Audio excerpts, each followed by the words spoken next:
TC News. Seu resultado é nossa marca. Olá, olá, muito bom dia para você, ouvinte, espectador aqui da TC News, 7 horas 30 minutos, tá começando mais uma edição do seu Esquenta do Mercado, o programa que ajuda o investidor que cedo madruga, nesta segunda-feira, dia 17 de junho de 2024, já estamos na segunda metade do mês de junho, nem vi passar a primeira quinzena, pois é, e já a gente tem a decisão de juros aqui no Brasil. O Copom vai definir qual é a próxima etapa da taxa de juros brasileira nesta quarta-feira. E aí, vai ter manutenção no patamar atual? Vai ter algum corte? Será que há espaço para isso? Vai ser unânime a decisão de manutenção da Selic neste patamar alto que está agora? Pois é, isso que o mercado está apostando majoritariamente. A gente vai ter a resposta daqui 2 dias, mas é claro que até lá o mercado vai continuar precificando o que imagina que vai acontecer e a gente vai trazer a cobertura completa ao longo desta semana. Mas é claro, tem muita coisa para a gente trazer, muita coisa no radar. Hoje o Lula se reúne 3 vezes com seus ministros. Tudo isso em meio a essa articulação mais complexa com o Congresso Nacional, questões fiscais ainda muito no radar, uma percepção de enfraquecimento do Haddad que o Lula tentou abafar ao longo do fim de semana. Enfim, tem muita coisa pra gente falar ao longo das próximas horas aqui na sua transmissão da TC News. E é claro que você tá mais do que convidado a participar aqui com a gente. Você pode mandar a sua mensagem no nosso WhatsApp, DDD 11, número 937261318. Você interage com a gente por lá, pode inclusive mandar a sua imagem pra gente colocar aqui no nosso giro da audiência, fechado? Também interaja conosco pela nossa transmissão do YouTube. Inclusive, já tem um pessoal por aqui deixando o like, mostrando o apoio pra nossa transmissão. Também se inscrevendo no canal do TC para não perder nenhuma das nossas próximas transmissões e já vai respondendo inclusive a nossa enquete. Afinal de contas, após a semana passada, a crise de Haddad diminuiu? Terminou? Aumentou? Ou você prefere esperar? Vai respondendo para nós na nossa enquete, interagindo conosco, como faz o Humberto Roelsli, também o Tony Trader, que já está por aqui, a galera que está participando conosco, mandando o seu alô, mandando o seu bom dia, como o Dorival Dori, também tem o Edmar Linhares, Carla Khaled, o Ricardo Albino Minami, também a Ângela Friedrich está por aqui, o Ascânio Merrig, o Júlio César Valentim e o Anderson Rufino Andrade, todo mundo mandando bom dia, boa semana pra todo mundo e bora lá pro seu Esquenta do Mercado que traz os seguintes destaques. Copom deve encerrar ciclo de cortes na Selic com decisão unânime, segundo analistas do mercado. Banco Central Chinês mantém taxas referenciais de juros estáveis. Haddad afirma que Brasil é uma encrenca, mas que tem condições de ser grande. E Lula volta a defender Haddad e diz que ministro jamais ficará enfraquecido enquanto for presidente. Tudo isso e muito mais você acompanha a partir de agora no Esquenta do Mercado. TC News. Seu resultado é nossa marca.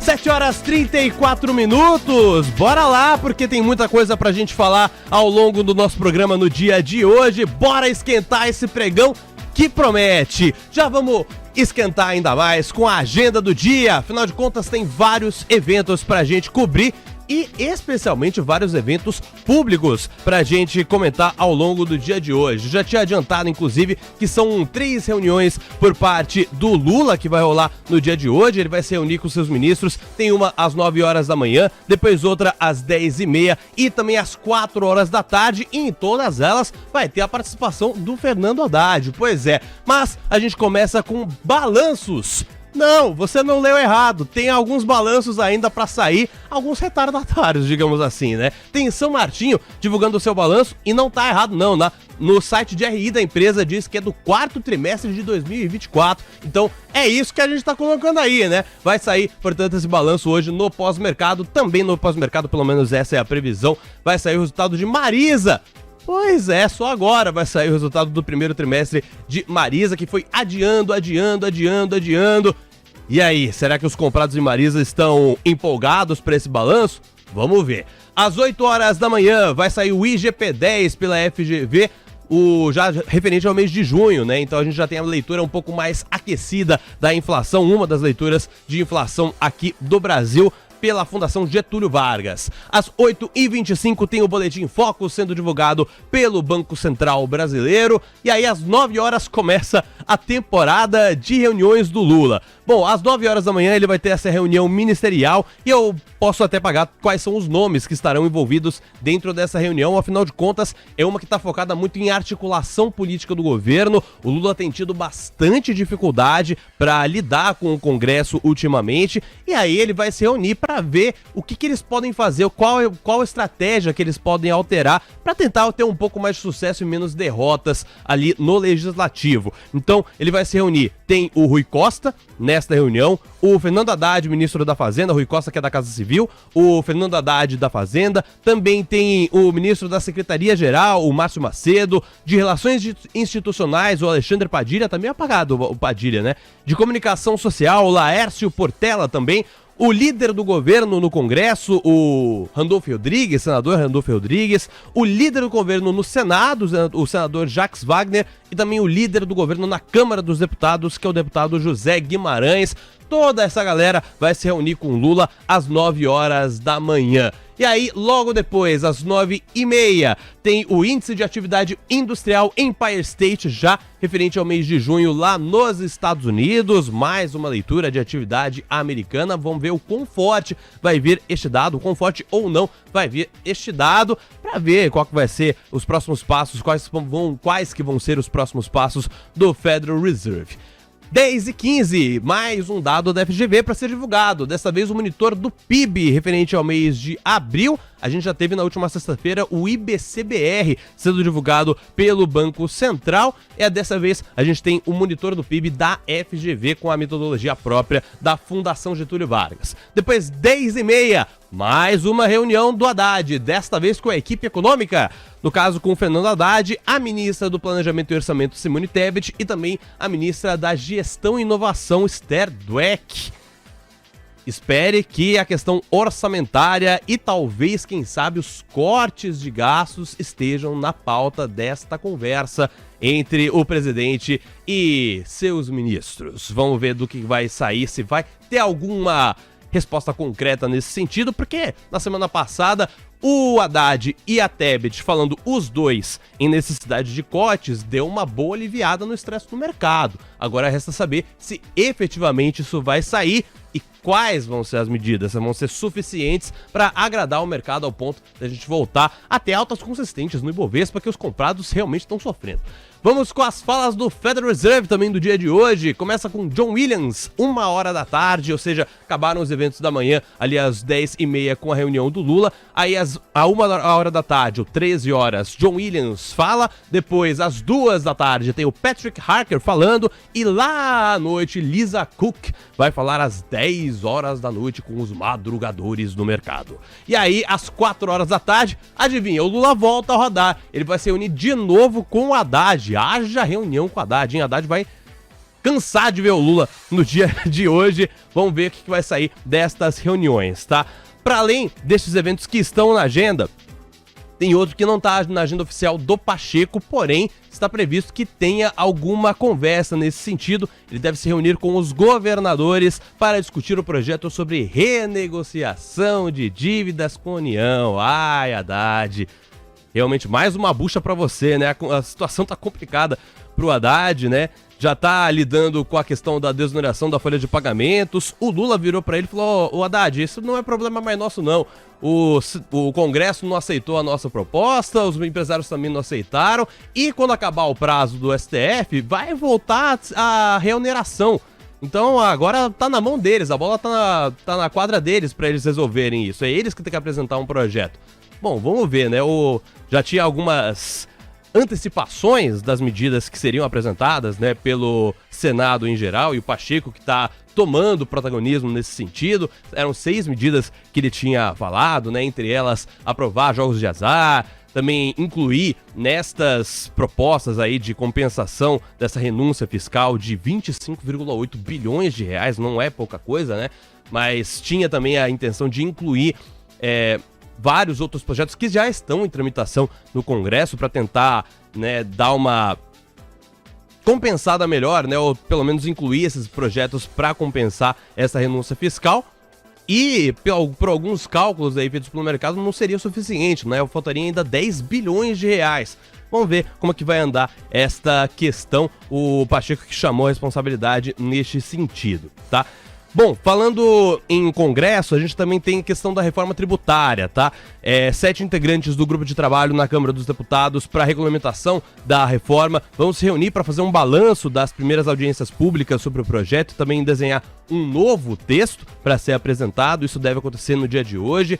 Também, ainda na agenda do Lula, tá? Ele vai ter uma participação pública hoje, uma cerimônia que vai rolar às 3 horas da tarde, de assinatura do contrato entre o BNDES e o MJSP para a destinação de recursos do Fundo Amazônia a ações de fortalecimento do Plano Amazônia, Segurança e Soberania, o AMAS. Então vai ter essa participação pública aí, essa fala pública do Lula, às 3 horas da tarde. Horário oficial do Lula às 4 horas, né? A gente sabe que sempre tem esse atraso de 1 hora, mas tá aí marcado o horário oficial, 3 horas da tarde. Fechado? Também tem destaques de Sabesp, tá? Hoje é o último dia de cadastro para os interessados em adquirir ações da Sabesp de forma individual ou em consórcio na oferta secundária que o Estado vai realizar. E a Petrobras vai ter reunião do Conselho de Administração para discutir mudanças na diretoria da empresa. Inclusive, esses foram anúncios feitos, né, na última semana. A gente vai trazer também os detalhes ao longo da programação. 7 horas e 42 minutos. Vamos falar do fechamento da última sexta-feira do mercado brasileiro. Um fechamento levemente positivo, né, para o Ibovespa, ele que avançou 0,08%, 119.662 pontos. Então dá para dizer que é um alentozinho para os comprados? Dá, porque parou de cair. O problema é que ele não tá tendo força para subir, né? Então é uma questão bastante complexa aí para os comprados na bolsa. O índice futuro teve uma alta de 0,19%, fechou em 121.625 pontos. O dólar futuro também estressou, avançou 0,15% na última sexta e encerrou o pregão em R$ 5,382, pelo menos fechou abaixo dos 5,40, né, que era uma região de estresse bastante relevante.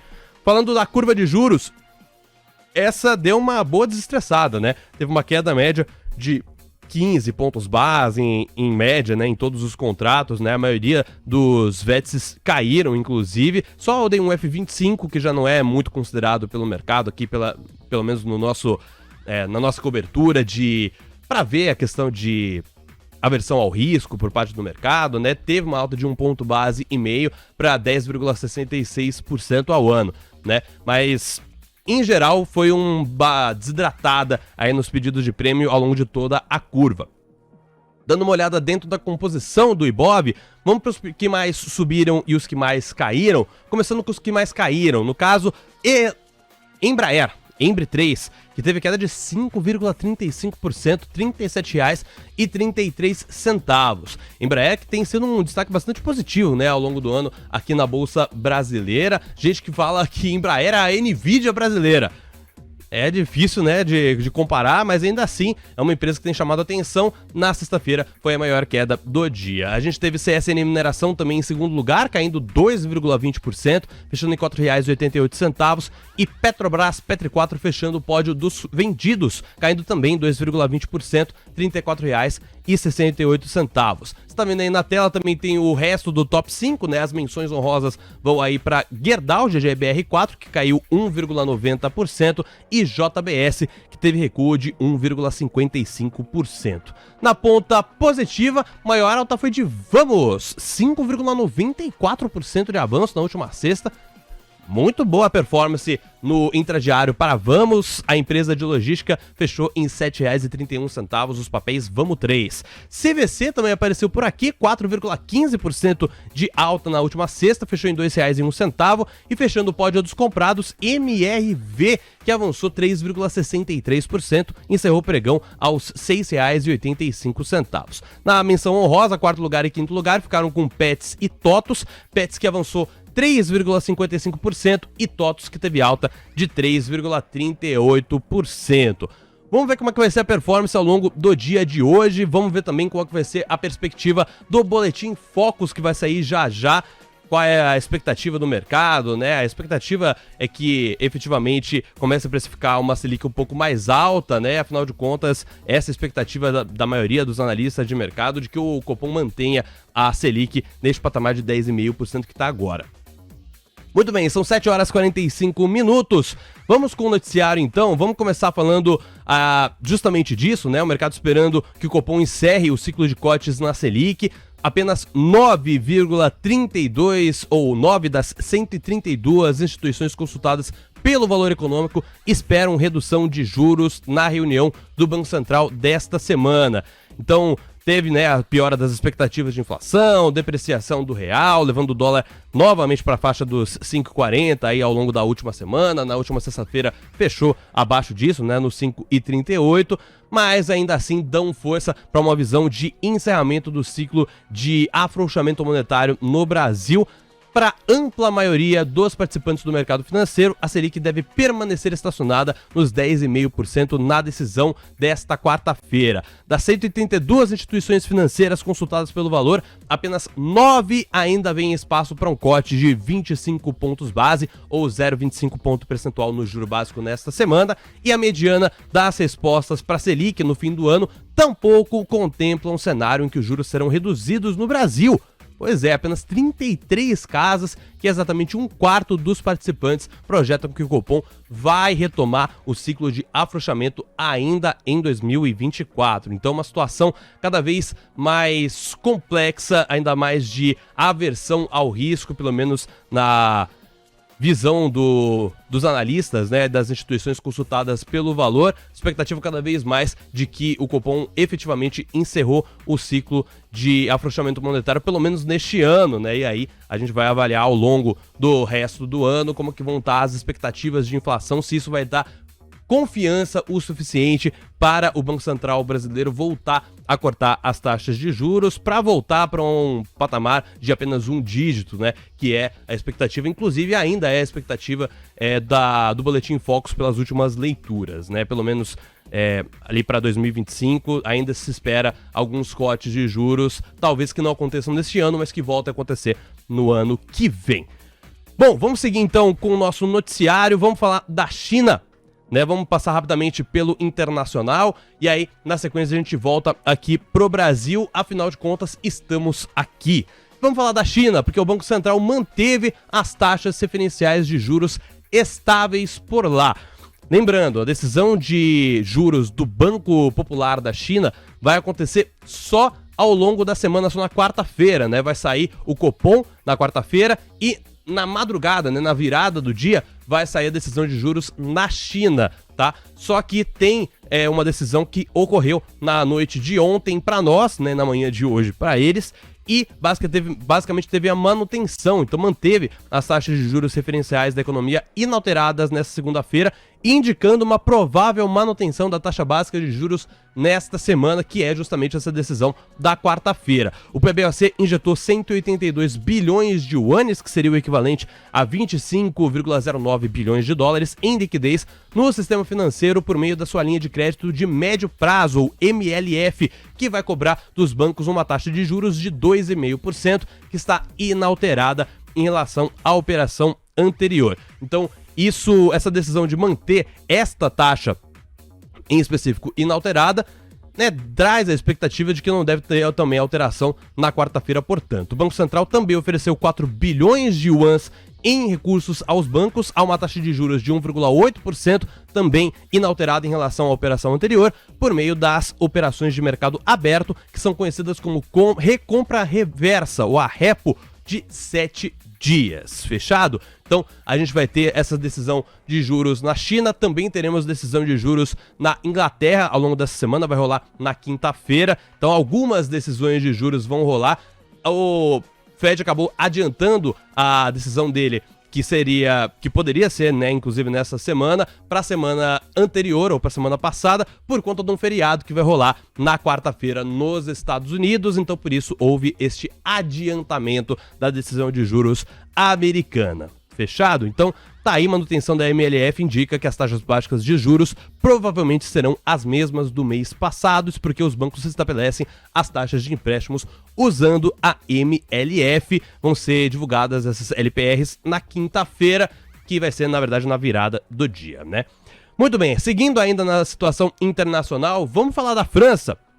Porque, afinal de contas, a situação francesa tem chamado a atenção. Analistas têm pontuado, né, que a situação da França, que geralmente o que acontece em Paris fica em Paris, mas acabou tomando uma proporção um pouco maior. Afinal de contas, teve prévias, né, das eleições parlamentares que vão rolar lá. O Macron, depois de o partido dele ter sofrido derrotas nas eleições do Parlamento Europeu, decidiu antecipar as eleições lá na França, né? Ele dissolveu o parlamento para convocar novas eleições e teve algumas prévias que indicavam ainda fraqueza por parte do partido dele, né? E mais força da extrema-direita. Então isso ajuda a explicar esse estresse maior nos ativos franceses. E a Marine Le Pen, que é considerada de ultradireita lá na França e é uma adversária do Macron, ela entrou, né, em campo para tentar talvez amenizar o clima, né, vamos dizer, porque ela disse que vai cooperar com Emmanuel Macron.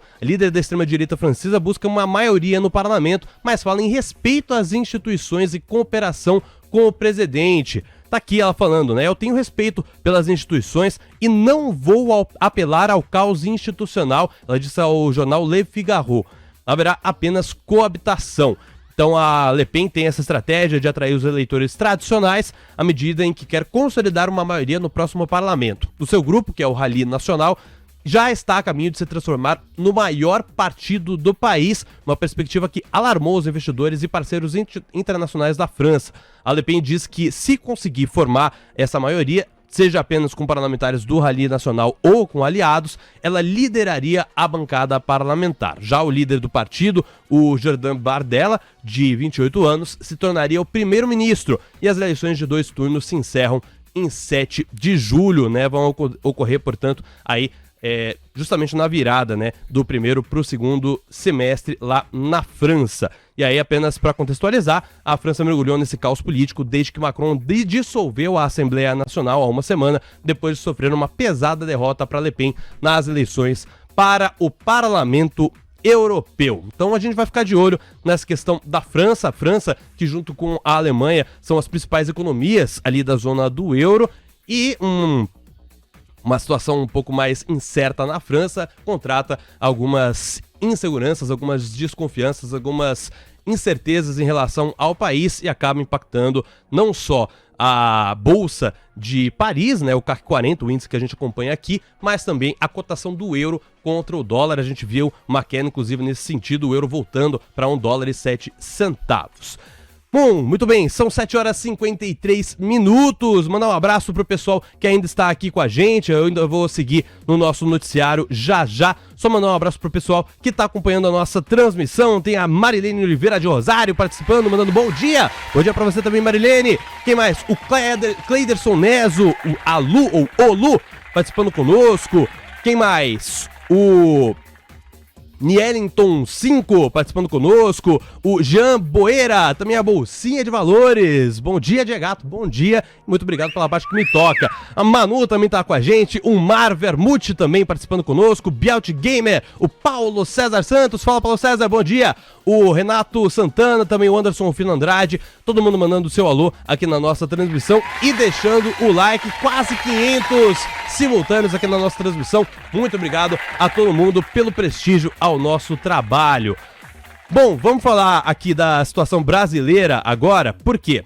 Porque a gente tem um descolamento da Bolsa Brasileira em relação ao mercado internacional, em especial as bolsas americanas, né? A gente viu renovação de recorde histórico atrás de recorde histórico ao longo da última semana, enquanto a gente aqui estava sofrendo bastante justamente por conta destas incertezas locais que começaram na sexta-feira da outra semana com aquela piadinha de mau gosto do Haddad, falando que se não tivesse essa iniciativa, ou pelo menos essa aceitação por parte do Lula de gastos, né, ou de corte de gastos para manter o equilíbrio fiscal, que daí não teria jeito, ele teria que pedir demissão.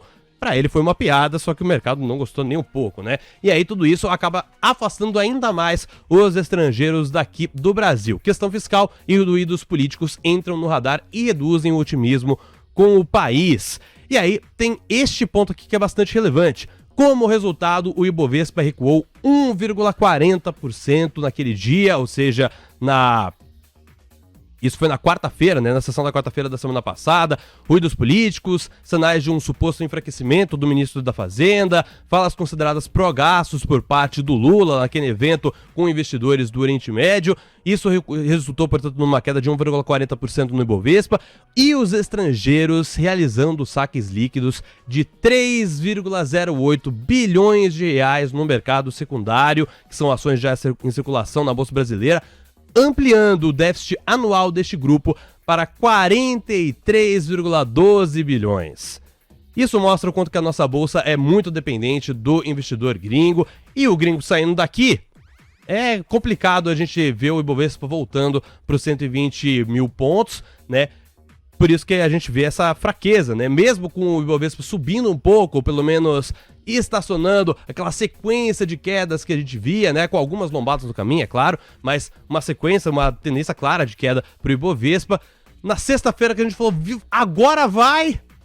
Não teve força para fechar acima dos 120 mil pontos. Mas a gente teve também mais esta fala por parte do Haddad ao longo do fim de semana. Diz que o Brasil é encrenca, mas que tem condições de ser grande. Ele diz que o país é um negócio difícil de administrar. Não diga, né, ministro? Em evento sobre empreendedorismo neste sábado em São Paulo, o ministro da Fazenda, Fernando Haddad, afirmou que o Brasil é um negócio difícil de administrar e uma encrenca. Ele participou de um painel com o ex-banqueiro e empresário Eduardo Moura, criador do Instituto Conhecimento Liberta, o ICL, que organiza o evento, assim como o jornalista Leandro Demore. Em meio a derrotas no Congresso, o Haddad criticou a falta de diálogo com o Legislativo. Abre aspas para o Haddad: quando vamos para Brasília não vamos dialogar, vamos nos defender. Como fica o tempo? Você fica o tempo todo apreensivo. Não porque essa espuma toda para criar uma cisânia na sociedade? Por que não focamos no que vai mudar para melhor a vida das pessoas? Fecha aspas. É uma crítica direta ao Lira, né, em especial, falando que ele inclusive falou justamente que às vezes as pessoas que estão em posição de poder, que é justamente este ponto aqui, não fazem a coisa certa pelo país e que lidar com este fato seria a parte mais difícil da vida pública. Abre aspas de novo: estou dentro do Estado em posição de responsabilidade, não de poder. Vamos ver o quanto que o mercado vai reagir a estas falas. Outras falas que eu quero destacar, a gente já está na reta final, né, 7h58 agora, acabou de virar o relógio. Basicamente o Lula reforçando que o Haddad não vai ficar enfraquecido no governo dele. Ele disse basicamente, o Haddad foi indicado por mim, ele é o meu ministro, então ele não vai ficar enfraquecido no meu governo. Ele é mantido por mim. Então ele diz, abre aspas, o Haddad jamais ficará enfraquecido enquanto eu for presidente da República, porque ele é o meu ministro da Fazenda, escolhido por mim e mantido por mim. Ele que tá na Europa, né, desde quinta-feira, participou de conferências da Organização Internacional do Trabalho, depois do G7, voltou pro Brasil inclusive. E aí afirma, se o Haddad tiver uma proposta, o que vai acontecer é que ele vai me procurar essa semana e sentar para discutir economia comigo. A gente não vai fazer reajuste em cima dos pobres. Então o Lula acenando novamente que realmente tem que fazer esta releitura dos gastos, né, essa reavaliação dos gastos, mas que não vai cortar de saúde, educação, não vai cortar dos pobres, que vai buscar uma outra solução. TC News, seu resultado é nossa marca.